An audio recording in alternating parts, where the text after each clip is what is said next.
જય માતાજી મિત્રો, ત્યારે આપણે આવ્યા છીએ ભાઈ સંતરામ રિફ્રેશમેન્ટમાં. જ્યાં ગાડી ભાઈ દાલપુરી એક નંબર બનાવે છે. પહેલા મને વાત મળી હતી ગાડી એક નંબર કે દાલપુરી બનાવે છે. આપણે અત્યારે ટેસ્ટ કરવા માટે આવ્યા છીએ. આપણે ભાઈને પૂછીએ કે આપણે શું શું બનાવે છે ગાડી. આપણે બનાવીએ છીએ દાલપુરી છે આપણી મેન નડિયાદની પ્રખ્યાત. છોલે ચણાપુરી બનાવીએ છીએ, દાલ પકવાન છે, પાપડ. કેટલા રૂપિયા પ્લેટ મળે આપણે?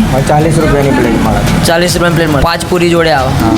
ઓકે, તો ભાઈ કાકાને તો દાલપુરી એક નંબર લાગી છે. કાકા બીજું આગળનું કહે છે ભાઈ. ચલો, મને કપડામાં આ જરૂર વસ્તુ હતું તો આવી ગયું તો બહુ સારું, બહુ આનંદ થાય છે મને. અને રવિવારે તો બહુ ભીડ રહેશે એમ કહેવાય. રવિવારે તો એવું લાગે છે કે લોકો પિકનિક મનાવવા અહીં જ આવે છે નડિયાદ વાળા. હા. નડિયાદમાં જ બેઠા છે એવું લાગે છે. એટલે કપડાં દ્વારા નડિયાદમાં જવાની જરૂર આ નથી. જવાની જરૂર પડે નથી. હા, ઓકે, બરાબર. તો ભાઈ પહોંચી જજો આપણે. ભાઈ કપડામાં આના સિવાય બીજી કઈ શાખા નહીં દાલપુરીની, એ વાતનું ધ્યાન રાખો. ખતરનાક દાલપુરી ભાઈ ગાડી બનાવે છે અને ભાઈ જોડે ડુંગળી મરચાની થાળી મૂકેલી જ હોય છે. એટલે ભાઈ દાલપુરીનો ટેસ્ટ વધી જાય. તો આજે જ પોક આપણી નડિયાદની પ્રખ્યાત દાલપુરી ભાઈ સંતરામ રિફ્રેશમેન્ટમાં ભાઈ. એડ્રેસની વાત કરીએ એટલે ભાઈ ટાઉન હોલ આઝાદ ચોકની બાજુમાં ભાઈ આપણા